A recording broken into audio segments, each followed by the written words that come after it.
महादेव ने सबसे पहले माता पार्वती को कथा सुनाई थी, उन्हें कल्पों कल्पों का ज्ञान दिया था। तब वहाँ कितनी महिलाएं नाच रही थी। मार्कंडेय जी ने जैमिनी ऋषियों कथा सुनाई, सूत जी ने कई शौनकादि ऋषियों कथा सुनाई, वेद व्यास जी ने भी राजा परीक्षित और वहाँ जितने भी ऋषि उपस्थित थे उन सबको कथा सुनाई थी। उन्होंने कितना चार्ज किया था? भागवत पुराण के अनुसार ब्राह्मण को उतना ही दान लेना चाहिए जितने से उसका जीवन यापन हो सके, न कि इतना कि उसे खर्च करना भी मुश्किल हो जाए। काकभूषुंडी जी ने भी कल्पों कल्पों का ज्ञान दिया ऋषियों को। तब वहाँ कितनी महिलाएं नाच रही थी। या ब्रह्मा जी ने जब नारद जी को कथा सुनाई तब वहाँ कितनी अप्सराएं नाच रही थी? एक भी नहीं। लेकिन आजकल कथाओं में महिलाओं का नाचना जरूरी हो गया है। पर क्यों? क्योंकि भक्ति के नाम पर कुछ भी बिकता है और कथा से ज्यादा जरूरी लोगों का मनोरंजन हो गया है। आजकल के व्यास गद्दी पर बैठकर अश्लील गाने गा रहे हैं, लोगों के बेतुके सवाल के जवाब दे रहे हैं, मजाक कर रहे हैं, आंखें मटका रहे हैं और फिर ये महिलाओं को ज्ञान देते हैं कि महिलाओं को अपनी मर्यादा में रहना चाहिए, जिन्हें खुद व्यास गद्दी की मर्यादा नहीं पता, जिनके लिए कथा करने का एकमात्र उद्देश्य धन है। अनिरुद्ध आचार्य एक दिन का 1 से 1.5 लाख रुपए चार्ज करते हैं, यानी 7 से 8 लाख रुपए एक कथा का, और लोगों के सारे बेतुके सवाल का जवाब देते हैं, मजाक करते हैं व्यास गद्दी पर बैठकर। जय किशोरी 9 से 10 लाख रुपए चार्ज करती हैं, जो व्यास गद्दी पर बैठकर मटकती रहती हैं, और गाय की चमड़ी से बने सामान का उपयोग तो ये करती हैं। ऐसे कई कथावाचक है जिन्हें व्यास गद्दी की कोई इज्जत नहीं है। ब्रह्मचर्य का पालन करने वाले ऋषि निःशुल्क ज्ञान दिया करते थे, उन्हें जी वैगन में बैठकर सफर करने की जरूरत नहीं पड़ती थी। और आज भी ऐसे कई ऋषि मुनि है जो आपको निःशुल्क कथा सुना देंगे। उस समय के महात्मा राह में भटके हुए लोगों को मोक्ष प्राप्ति की राह दिखाने के लिए कथा कहते थे। जन कल्याण ही उनका उद्देश्य था। उन्हें ईश्वर की चर्चा में रस मिलता था, आनंद आता था। लेकिन अब ऐसा नहीं है और कलयुग से उम्मीद वैसे भी नहीं होनी चाहिए। अब कथा करने वालों के बच्चे विदेश में पढ़ रहे हैं और तुम यहाँ कथा के जरिए उनकी फीस भर रहे हो। व्यास गद्दी पर बैठकर भूत भगाए जा रहे हैं और इसका असर बच्चों पर सबसे पहले होता है। अभिनव अरोड़ा को तो आप जानते ही होंगे, लेकिन आप आदित्य कृष्ण पराशर को नहीं जानते होंगे। ये पर्चा बनाते हैं धीरेन्द्र कृष्ण शास्त्री की तरह। इस 9 साल के बच्चे के दिव्य दरबार लगते हैं। पढ़ाई करने की उम्र में ये बच्चा भूत भगा रहा है। ना कर्म कांड का ज्ञान, ना वेदों का ज्ञान, ना शास्त्रों का ज्ञान, लेकिन खुद को बाल व्यास कह के धर्म का धंधा जरूर करना है। और गलती यहाँ इसकी नहीं है, इसके माँ बाप की है। पर वो ऐसा होने दे रहे हैं क्योंकि वो भी जानते हैं कि ये पैसा कमाने का सबसे आसान तरीका है। इसमें आपको किसी डिग्री की जरूरत नहीं पड़ती, बस आपको एक गद्दी पर बैठना है, भगवान के भक्त होने का ढोंग करना है और पैसा कमाना है। गवर्नमेंट का भी इस पर कोई एक्शन नहीं है। इतने छोटे छोटे बच्चे स्कूल जाने की जगह कथा सुना रहे हैं और उन्हें अलाउ कर दिया जा रहा है। कथा के नाम पर लोगों को पागल बनाया जा रहा है। जैसे कथावाचक कहेंगे कि मोरनी मोर के आंसू पीकर गर्भवती हो जाती है, और कथा में औरतों का नाचने का सिस्टम बहुत चल रहा है। भक्ति के नाम पर कुछ भी। अगर कथा के आखिरी दिन नाचे से मोक्ष या स्वर्ग की प्राप्ति होती है तो कथावाचक अपनी परिवार की महिलाओं को भी नचाएं,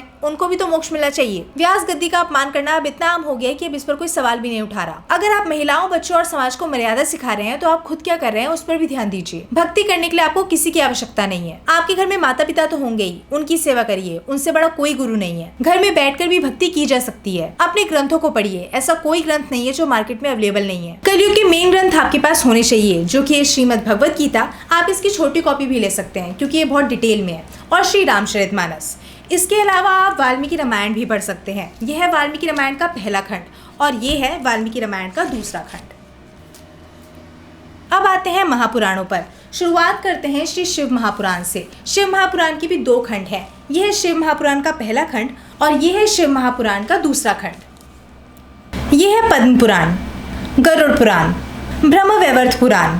यह है श्रीमद् भागवत महापुराण का पहला खंड और यह है श्रीमद् भागवत महापुराण का दूसरा खंड। मार्कंडेय पुराण, स्कंद पुराण, कूर्म पुराण, नारद पुराण, श्री विष्णु पुराण, ब्रह्म पुराण, श्री लिंग पुराण, मत्स्य महापुराण, श्री वामन पुराण, श्री वराह पुराण, अग्नि पुराण। मेरे पास ब्रह्मांड पुराण और भविष्य पुराण नहीं है क्योंकि गीता प्रेस अब उसे पब्लिश नहीं करती। आपने लोगों को कहते हुए सुना होगा कि ग्रंथों को घर में नहीं रखना चाहिए। मैं सन 2022 से इन्हें पढ़ रही हूँ और ये मेरे घर के मंदिर में रखे होते हैं। ध्यान रहे, समय और धन वेस्ट करने का कोई फायदा नहीं है क्योंकि ढोंगी कथावाचकों की कथा करने से आपको फल की प्राप्ति वैसे भी नहीं होगी। और अगर कथा करानी है तो ब्रह्मचारी संत से कराओ। अगर उनसे निवेदन करोगे तो वो कथा बिल्कुल सुनाएंगे। और अगर आप दान देने में सक्षम है तो अपनी इच्छा अनुसार उन्हें दान जरूर दीजिए, जिससे आपको और आपके पूरे क्षेत्र को लाभ होगा।